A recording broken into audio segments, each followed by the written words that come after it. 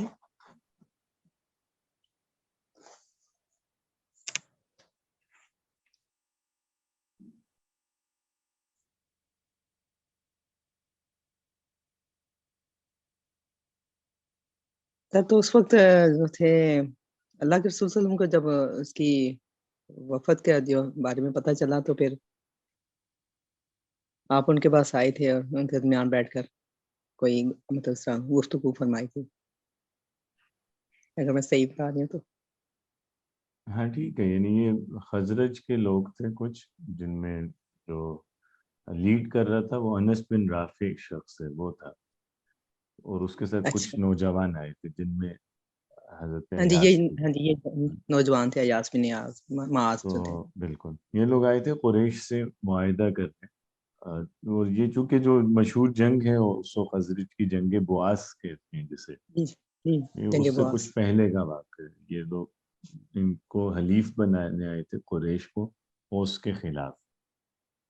تو رسول اللہ صلی اللہ علیہ وسلم کو علم ہوا کہ یہ قبیلہ ایک آیا ہوا ہے, تو آپ صلی اللہ علیہ وسلم وہاں تشریف لے گئے اور انہیں دعوت دی.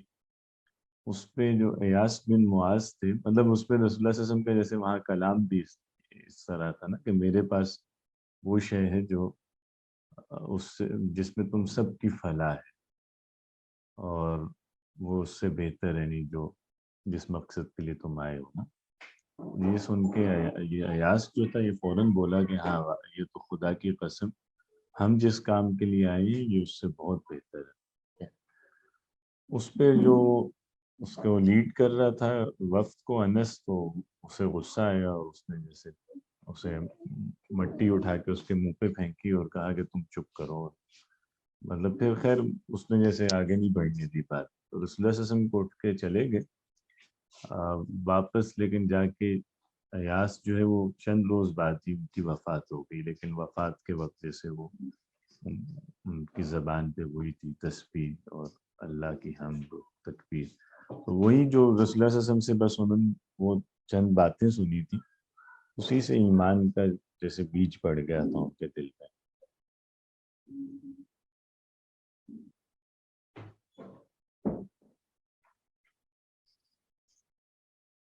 پھر یہ ضماد ازدی,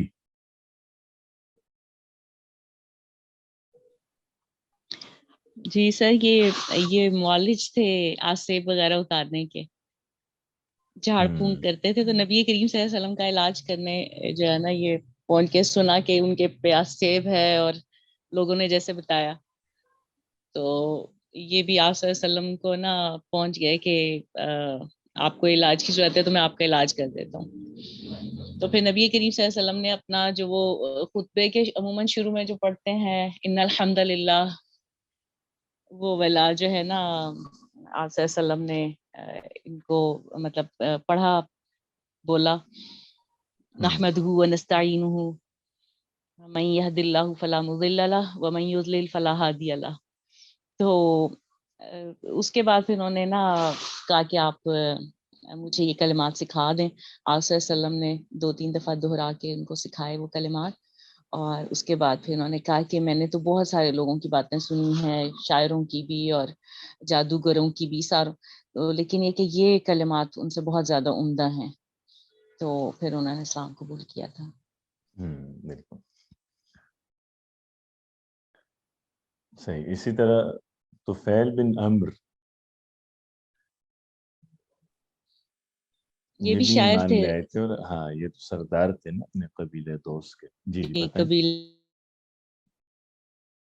یہ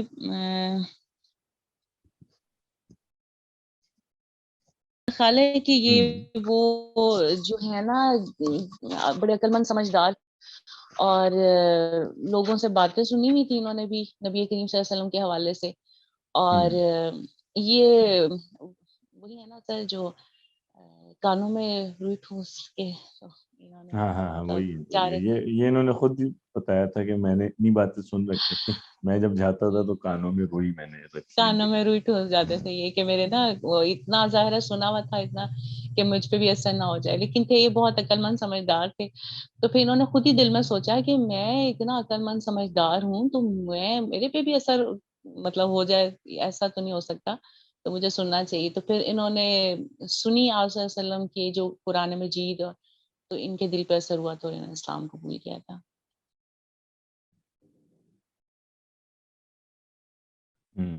اور ان کا جو ایمان لانا وہ جیسے اس کی بہت تکلیف ہوئی تھی قریش کو، چونکہ یہ بہت وجیح آدمی تھے نا، اور سردار بھی، شاعر بھی، یعنی جو جتنی بھی چیزیں عربوں کے ہاں تھیں کسی شخصیت کو بڑی بنانے والی، وہ سبھی ان میں تھی، تو وہ جیسے ان کے لیے یہی تھا کہ بھائی یہ مطلب بہت بڑی، جیسے ان کا اسلام لانا ایک طرح سے پورے ایسے قبیلے کا اسلام لانا ہی ہوا۔ جی سر۔ جی اسی طرح حضرت ابو ذر غفاری جو اسلام لائے، یہ بھی اسی دور کا ہے واقعہ، تو ان کے اسلام لانے کا کیا واقعہ ہے یہ بتائیے۔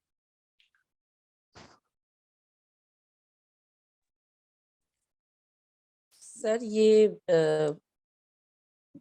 جب انہیں سوید بن سامت اور ان کا پتہ چلا نا، وہ حیاس بن معاذ کا، ان تک خبر پہنچی، تو پھر یہی ان کے اسلام لانے کا سبب تھا، اور اس کا واقعہ بھی ہاں وہ آتا ہے واقعہ بہت خوبصورت ہے نا، وہ تھوڑا سا ذرا یہ ابن سر انہوں نے عباس پہلے اپنے بھائی کو بھیجا تھا بھائی ساری کو، وہ، ہاں بالکل پہلے انہوں نے اپنے بھائی کو بھیجا، جی اور جی وہ بھائی بھی مطلب وہی تھے، شاعر تھے اور فصیح تھے، بہت زبان بیان جانتے تھے۔ اچھا پھر بھائی نے آ کے کیا بتایا؟ سر بھائی نے جا کے بتایا تو تھا، لیکن مطلب ان کو مطلب اتنے کلیئر نہیں پتا چلا تھا، یعنی کہ اتنی ڈیٹیل ان کو پتا چلی تھی، پھر یہ خود آ گئے تھے۔ سر انہوں نے کہا تھا نا کہ میں نے ایسا آدمی دیکھا جو بھلائی کا حکم دیتا ہے، برائی سے روکتا ہے۔ ہاں بالکل، تو یہ انہوں نے بات کی کہ جی وہ ٹھیک ہے، بالکل صحیح، بھلائی کا لیکن حکم دیتے ہیں، برائی سے لیکن روکتے ہیں۔ یہ ایک مہینہ یہ مسجد میں رکے ہیں، زمزم کا پانی پیتے رہے، لیکن اپنی جان کے ڈر سے نا نبی صلی اللہ علیہ وسلم کے بارے میں کسی سے پوچھتے نہیں تھے۔ پھر غالباً حضرت علی نے ان کو گائیڈ حضرت علی کیا سے حضرت اور علی سے ان کو جا کے ملوایا، اور پھر وہاں پہ وہ مسلمان ہوئے۔ اس پہ بھی قریش نے ان کی بہت پٹائی کی تھی، پھر حضرت عباس نے ان کو بچایا تھا۔ دوسرے دن آ کے پھر سر میں بار بار میں یہی کہتی، میں جب بھی بولتی ہوں نا، کوئی نہ کوئی پھیری والا اتنا زور سے یہاں بول کے جاتا، ساری کلاس ڈسٹرب ہوگی۔